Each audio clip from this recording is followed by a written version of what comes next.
Et salut à tous les athlètes et bienvenue sur Next Physique. Next Physique, c'est le podcast où on discute de santé, de sport, de force, de nutrition, de bien-être autour de ces thématiques. Et aujourd'hui, en l'occurrence, on est vraiment sur une thématique mentale bien-être. Une thématique où je vais vous parler, je me parle aussi à moi-même. Parce que depuis quelques temps, les niveaux d'anxiété sont plus élevés, on a des cas dramatiques qui arrivent en France, etc. Et je sais qu'en parallèle avec notre activité, mon activité, on observe que c'est de plus en plus difficile pour beaucoup de personnes. C'est difficile pour les personnes qui sont dans ce domaine, mais alors pour les personnes qui n'y sont pas, c'est encore plus difficile. Qu'est-ce qui se passe en ce moment ? Le titre de ce podcast s'appelle littéralement « Garder le cap ». L'intérêt de ce podcast, c'est de vous montrer que garder le cap, ça va être très important pour une personne lambda, une personne qui fait un petit peu d'activité ou en fait très peu, et tout aussi bien une personne qui avait ou qui a une bonne activité, qui a un niveau de sport plus élevé. On a eu le premier confinement, où tout le monde a pu innover, mettre en place différentes pratiques, etc. Jusqu'à ce qu'on se dise, bientôt ça sera plus le cas, on a fait tous de grands efforts et la situation va changer. Et puis on est retourné, on a regoûté un petit peu à notre vie d'avant. On a regoûté un petit peu à tout ça, on est retourné en salle de sport, je vais faire pas mal de parallèles en salle de sport parce que beaucoup de personnes qui écoutent ce podcast sont concernées par ça. On a regoûté un petit peu à tous ces éléments qu'on avait avant et on s'y a un petit peu réhabitué. Et puis après on s'est fait recouper l'herbe sous les pieds, à nouveau on est retourné chez nous. On a repris des habitudes d'adaptation à la maison, ou peut-être pas, certaines personnes ont peut-être complètement lâché, c'était peut-être la goutte d'eau qui faisait déborder le vase, qui était déjà très difficile à tenir sur un premier confinement. Je l'ai observé, j'ai vu que c'était très difficile pour beaucoup de personnes, et ça dépend aussi évidemment, bien sûr, des équipements qu'on a chez soi. Moi, personnellement, chez moi, j'ai un garage en fait qui est pas très loin de ma maison, où je m'entraîne, j'ai un rack à squat, j'ai des petites haltères. C'est pas la folie parce que les haltères elles bloquent à 20 kg et je suis bien plus fort que des lifts à 20 kg d'haltères. J'ai une haltère à 25, une haltère à 35 kg et j'ai quand même une barre qui monte jusqu'à 165 kg en me démerdant avec du bricolage. Donc c'est déjà vraiment pas mal et très honnêtement je me trouve privilégié. Déjà, je tiens à le préciser, c'est que même si j'ai tout ça, et je vais vous parler d'éléments par la suite qui m'affectent, je suis quand même privilégié, même si forcément c'est difficile pour vous peut-être de rentrer là-dedans, mais quand on a un certain niveau, c'est pas énorme d'avoir ça sous la main en fait. C'est vraiment pas grand-chose, c'est, on va dire, déjà très bien. Mais ce qui me manque par exemple c'est des poulies, des équipements spécifiques, etc. Et tout ça c'est quelque chose que tu vas retrouver dans une salle de sport. Et si tu l'as pas, quand tu as un bon niveau, c'est difficile de mettre en place de bonnes isolations, etc. Alors bien sûr, il y a toujours l'élastique, c'est sympa. Mais l'élastique c'est relou parce que il faut aimer s'entraîner à l'élastique, et s'entraîner à l'élastique c'est s'entraîner sur de très longues répétitions généralement. C'est des répétitions qui sont longues, on s'entraîne avec des résistances qui sont différentes et personnellement j'en ai déjà claqué pas mal. Donc ça commence un petit peu à déborder et je pense que pour certains qui sont que à l'élastique ça doit vraiment être... c'est monotone parce qu'il y a peu de mouvements à faire. Il n'y en a pas des milliers, des mouvements intéressants et intelligents. Bien sûr, vous pouvez toujours innover et rajouter des petits exos, etc., du fun, faire des exos à la gym requin, pardon. Je vais dire gym requin pour pas me faire striker. Mais l'idée c'est que vous pouvez innover. Mais si vous voulez rester sur des mouvements intéressants et intelligents, il n'y en a pas énormément, il y en a très peu, et donc du coup je comprends qu'on puisse s'en lasser, parce que c'est toujours pareil, et ça laisse peu de possibilités aussi parfois de progression. Donc, globalement, pour nous, personnes concernées par les sports de force, le renforcement musculaire, les possibilités de progression sur surtout ça, le panel, le jeu de cartes qu'on a dans nos mains, il est considérablement réduit, et ce depuis longtemps.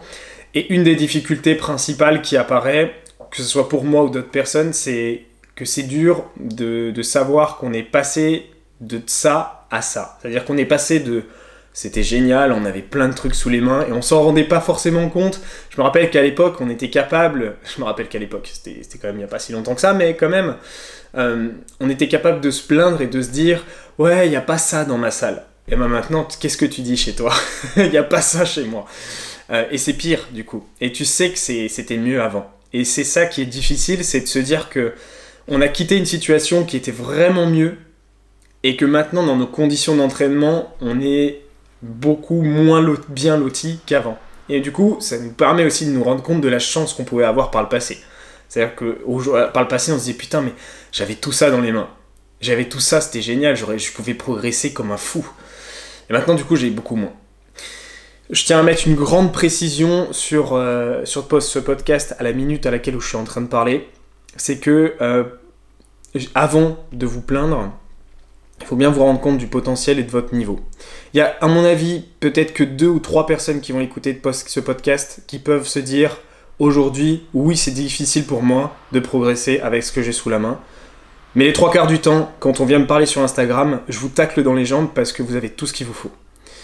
Y a des personnes qui viennent me dire « Ouais, j'ai que des haltères et tout. » Ouais, mais gros, t'as que des haltères, mais t'as absolument le niveau pour travailler aux haltères. Donc, déjà de base, il faut resituer le contexte. Effectivement, on a moins de choses sous les mains, c'est pas Disneyland Paris. Maintenant, on va dans une salle de sport, on a l'impression que c'est un parc d'attractions, on est d'accord. Mais quand même, il faut aussi se jauger et se dire c'est vrai que j'ai beaucoup moins sous la main, mais j'ai aussi une part de responsabilité dans tout ça. C'est-à-dire, est-ce que c'est pas aussi de ma faute si actuellement je suis en train de me dire j'arrive pas à progresser autant qu'avant? Et ça, je pense que c'est déjà une grande chose à mettre en place et je vous expliquerai par la suite dans ce podcast pourquoi c'est important de s'en rendre compte. Et je me parle aussi à moi-même parce que j'ai quand même un rack, tout ça, j'ai des possibilités de progression qui sont là, mais c'est juste que c'est inconfortable, ça me fait faire des choses que j'apprécie moins et donc du coup il faut l'accepter. Mais ça on le sait déjà, on est déjà habitué depuis quelques mois à tout ça.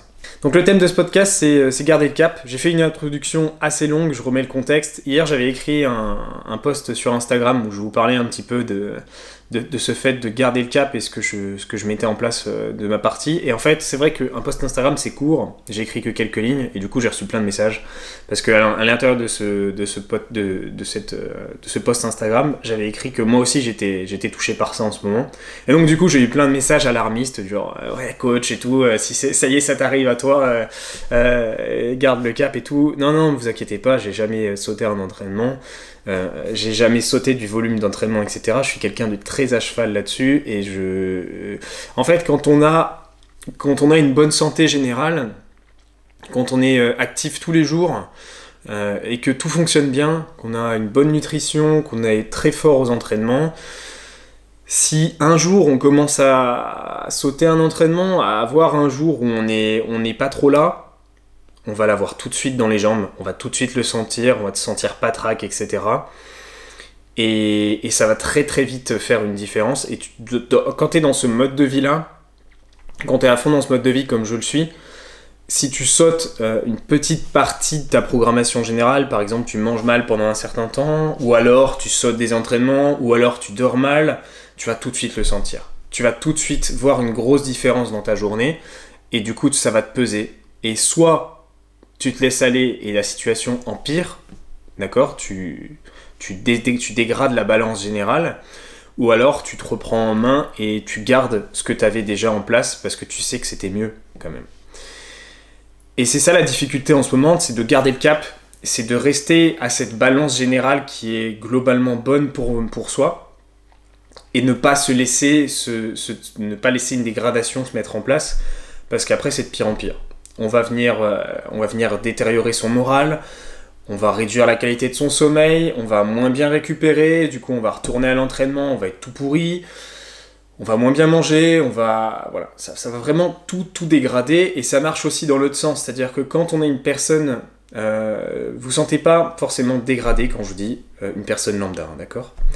Mais quand on est une personne lambda, quand on n'a pas mis en place tout ce mode de vie comme je peux l'avoir mis en place ou d'autres personnes qui écoutent ce podcast peuvent l'avoir mis en place, tout peut s'améliorer en fait. Ça marche aussi dans l'autre sens, c'est-à-dire que nous on a entre guillemets un standard qui est plus haut, donc on peut reculer, On peut perdre ce standard, mais vous, par contre, vous pouvez l'améliorer et vous pouvez l'obtenir, justement, ce standard-là. Et ça, c'est cool, par contre. C'est que votre situation peut largement s'améliorer si, par exemple, votre stress n'est pas optimisé dans une journée. Vous optimisez votre stress, vous augmentez la balance générale. Vous optimisez votre sommeil, vous augmentez la balance générale. Vous optimisez votre nutrition, vous augmentez considérablement la balance générale. Vous augmentez l'efficacité de votre programmation d'entraînement, waouh, vous augmentez considérablement votre balance générale. Et en fait, tout ça, tous ces éléments-là qui se cumulent, peuvent s'emmener les uns les autres, dans un sens comme dans un autre, vers l'amélioration ou la détérioration. Et personnellement, dans mon message d'Instagram, les gens ont tout de suite dit « Waouh, putain, c'est chaud, même lui, il est en train de tout lâcher. » Non, pas du tout, vous inquiétez pas. Je mange très bien, je m'entraîne très bien, le sommeil se dégrade un petit peu, et c'est les premiers effets. Et c'est pour ça que là, je me suis dit « Ok, là, je commence à être un peu affecté. » Pourquoi ? Parce qu'en fait, pour ma part, c'est surtout deux éléments qui m'affectent. On est tous différents, on a tous des choses qui nous affectent, etc. Moi, c'est pas trop la partie entraînement. Bien que évidemment la salle de sport me manque, comme je vous l'ai dit avant, les poulies me manquent, c'est pas trop ça qui va venir m'affecter. Aujourd'hui je m'ouvre à vous, hein. C'est plutôt le côté peps de vie et le côté social. La vie elle devient monotone et c'est toujours la même chose, on a peu de changements et de possibilités depuis plus d'un an et du coup on installe une routine. Et cette routine-là, elle devient un petit peu pesante dans le sens où c'est morose, c'est toujours pareil, l'ambiance, elle n'est pas positive, et c'est important de retrouver du positif tous les jours. Même si c'est extrêmement difficile, c'est la clé. Et je me parle à moi-même parce que si aujourd'hui, vous ne voyez pas du positif en fin de journée, vous n'arrivez pas à trouver du positif dans vos journées, ça va devenir de pire en pire, et ça devient de plus en plus difficile à tenir. Et c'est pour ça que c'est très important de trouver du positif, dans n'importe quoi. Vous avez réussi une recette, c'est du positif. Vous avez quand même été vous entraîner, même s'il faisait moins 10 dehors, c'est du positif. Vous avez réussi votre premier café au lait, c'est du positif. Non, c'est un exemple, mais c'est extrêmement important, parce que si on voit pas la vie en rose, ça fait très kikoulol, ça fait très happy boy, mais c'est vrai, c'est tellement vrai. Si maintenant vous avez un bad mood, il faut absolument se remettre dans les bonnes conditions pour battre cette idée-là, parce que c'est ce qui va venir détériorer et vous amener à faire des bêtises au quotidien. Je suis quelqu'un qui prône énormément la flexibilité, qui prône énormément le fait de se dire parfois c'est ok et d'accepter les choses qui sont arrivées, mais je pense qu'on est dans une période où il ne faut pas abuser non plus, parce que si vous abusez sur la flexibilité, sur le laisser-aller, ça peut devenir un laisser-aller général qui va s'installer et qui va devenir nocif et dangereux. On peut parfois avoir du laisser-aller, de se dire sur une certaine période, bon bah je fais un petit peu moins attention à mes calories, ou alors bon bah en ce moment je fais un petit peu moins attention à mon entraînement, j'ai pas trop envie de m'entraîner intensément, je vais aller faire une marche, etc. Mais si petit à petit, bah, vous allez plus marcher, et du coup il n'y a plus d'entraînement, plus de marche, etc., ça se dégrade, vous devenez sédentaire, ou alors à l'inverse, je sais pas, par exemple vous vous entraîniez 5 fois par semaine, et puis vous passez à 3 fois parce que bah, flemme, pas trop l'envie, je fais au moins un petit peu d'attention à moi, sauf que ça s'installe, et 2 entraînements par semaine qui ont sauté sur une semaine, ça va. Mais 2 entraînements par semaine qui ont sauté sur un mois, bah ça en fait 8 de moins, voire 5, voire 10, pardon. Vous cumulez ça sur 2 mois, ben, c'est comme si vous aviez sauté 4 semaines. 4 semaines avec 5 entraînements à l'intérieur. Et là, ça commence à être important. Là, ça commence à faire de grandes différences parce que si à côté, vous n'avez pas adapté votre nutrition, vous vous retrouvez avec un surplus calorique énorme, vous allez stocker du gras, vous allez être moins bien dans votre peau, et etc. Ça va être de pire en pire. Et c'est pour ça que je tenais à faire ce podcast pour que chacun se rende compte aujourd'hui qu'il est important d'avoir du positif, mais aussi tout simplement de ne pas trop se laisser aller, parce que si on laisse trop de laisser aller, la situation va être pire qu'elle ne l'est actuellement. Je suis d'accord, et je suis toujours quelqu'un qui dit les choses pour que chacun puisse se sentir en accord avec soi-même, mais à un moment donné, il faut faire attention à soi, dans le sens où il faut quand même se bouger le cul, parce que déjà de 1, personne ne va le faire à votre place, et de 2, ça va venir entacher votre quotidien, entacher la fameuse balance générale qui correspond à tous ces éléments-là qui sont le sommeil, le stress, la santé, l'entraînement, la diète, la nutrition, enfin voilà, tous ces éléments-là. Donc il faut un petit peu faire attention à soi parce que ça peut devenir vraiment plus grave, plus important. Et j'avais une bonne situation, j'avais une bonne image, une métaphore à vous partager. C'est avec une personne qui écoute ce podcast, donc on lui dit bonjour. Et du coup, en fait, on avait discuté un petit peu sur Instagram suite à mon post où j'avais parlé de tout ça. Et en fait, une petite image est sortie qui s'est construite au fur et à mesure de notre discussion, où on comparait un petit peu la situation actuelle au fait qu'on soit seul dans un océan. On a l'impression d'être isolé, d'être seul, et qu'on nage au milieu de l'eau depuis longtemps. On est au milieu d'un océan, il y a un gouffre en dessous de nous qui est disponible, un gouffre justement où on peut se laisser couler, et la situation va se dégrader, il va faire de plus en plus noir, de plus en plus froid, et on va tomber dans les abysses. Et on essaye de se maintenir à la surface, on est là, on patauge, et au large, il n'y a rien. Il n'y a rien au large. En fait, c'est ça le problème, c'est qu'on n'a pas des deadlines, on s'imagine pas, tiens, à telle date, ça va aller mieux. C'est ça, je crois, le pire, c'est que on est au milieu de l'océan et il n'y a rien au loin. Et du coup, on n'arrive pas à se mettre une bonne introspection envers le futur. Je vais vous lire exactement ce qu'on était en train de dire. Le but, en fait, c'est ce que je disais, c'était dans cette image de l'océan, c'est qu'on essaye de rester en surface. Et cette personne me répond, je sais pas si je peux la nommer, hein, parce que je l'ai pas invitée du tout sur le podcast, donc je suis désolé si je te nomme pas, c'est tout simplement parce que je veux garder ton anonymat. Elle m'a dit, c'est pas maintenant qu'on va trouver plein de petites îles différentes un peu de partout, des vagues pour nous pousser ou des nouvelles personnes pour nager avec nous. Ça c'est vrai, c'est un élément qui me pèse mais personnellement énormément, c'est qu'on est bien seul dans cette eau-là, on n'a rien au large et on n'a personne pour faire des petits arrêts, etc. Moi je suis ici comme avec ma copine chez moi et je suis bien heureux quand même qu'on soit deux. Il y a des personnes qui sont seules, il y a des personnes qui voient pas grand monde à côté. On a pu voir à peu près nos familles, peut-être même pas du tout pendant les fêtes de Noël.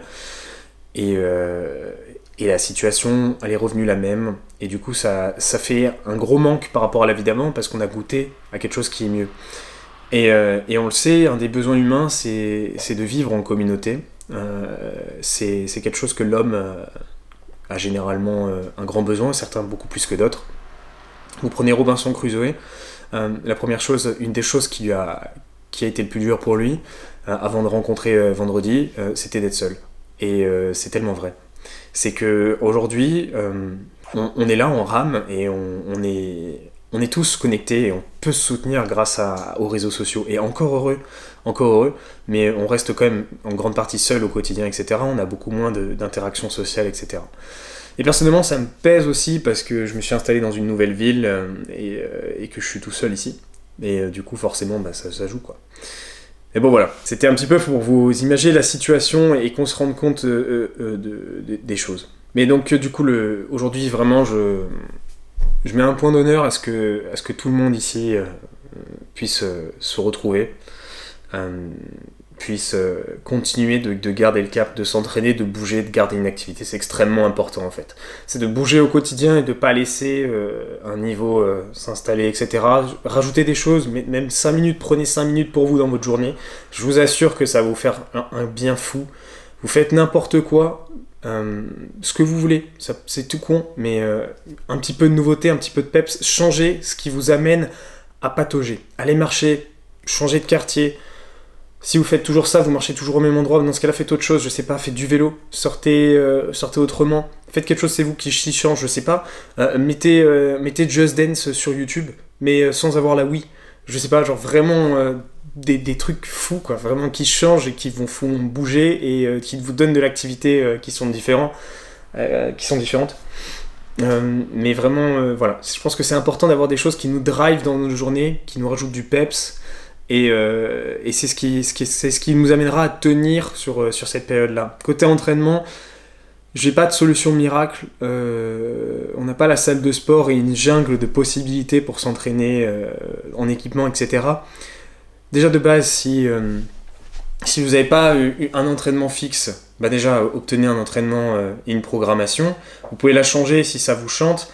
Si vous voulez continuer à progresser sur cette période-là, améliorer votre physique, vos performances, bah dans ce cas-là, essayez une programmation. On a des programmes gratuits avec Missy Tynings, avec mon équipe de coaching. Alors c'est des programmes d'apprentissage de la programmation, j'en ai parlé dans un précédent podcast, mais vous pouvez retrouver ça dans ma description Instagram. Et voilà, et le but c'est vraiment de garder une activité, de rester en surface parce que le gouffre en dessous il est immense et la situation elle peut devenir grave. Le truc c'est que oui la situation elle s'éternise, mais il faut pas oublier que toi aussi tu fais partie de cette situation. C'est-à-dire que toi aussi tu fais partie de cette situation qui dure. Et donc toi aussi tu fais partie de cet engrenage-là. Et il faut que tu te prennes en compte toi-même.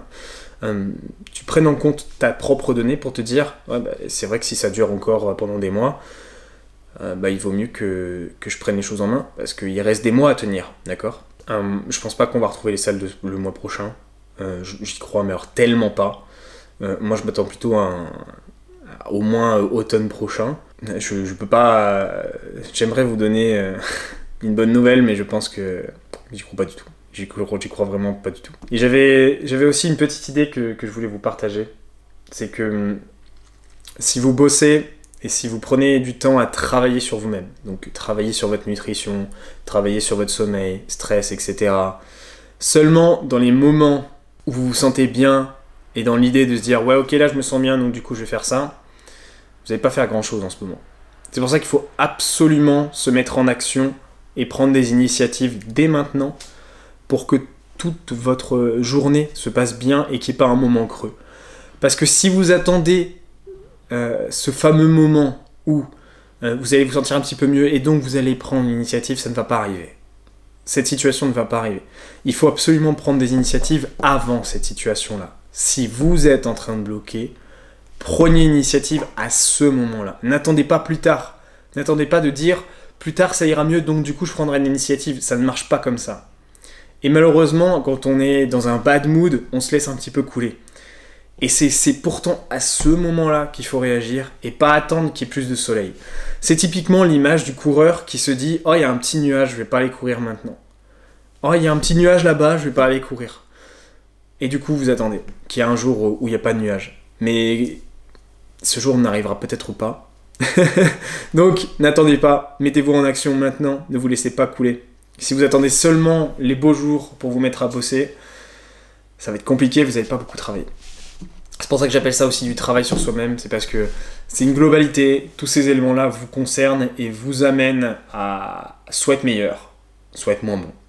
Et le tout, c'est de rester au moins correct, ou le devenir, ça dépend de votre situation, où vous êtes actuellement en ce moment. Et pour ma part, du coup, comme je me parle aussi à moi-même sur ce podcast, bah, c'est de rester au top niveau. Voilà, c'est top niveau, poète. Hein. Bon, on se retrouve la semaine prochaine pour un nouveau podcast avec un invité, une invitée, surprise, on verra ça. Je vais reprendre du coup d'autres sujets. Actuellement, on a beaucoup parlé de santé, de mental, etc. On parle un peu d'entraînement. J'essaye d'alterner, d'inviter quelqu'un une semaine sur deux, de mettre un peu d'alternance sur le podcast. N'hésitez pas à me parler en privé ou laisser un commentaire, me dire ce que vous souhaitez pour la suite, etc. On n'est pas des masses, donc n'hésitez pas à soutenir le podcast. Ça me fait extrêmement plaisir. Vous savez qu'on partage entre passionnés ici, donc n'hésitez pas à mettre une note, etc. À me donner un petit rendu par message privé. Vous savez que je lis toujours et je vous réponds toujours. Merci à vous. Merci pour votre écoute. Je vous souhaite de passer une bonne journée. Prenez soin de vous. Et faites-le vraiment. Salut les athlètes.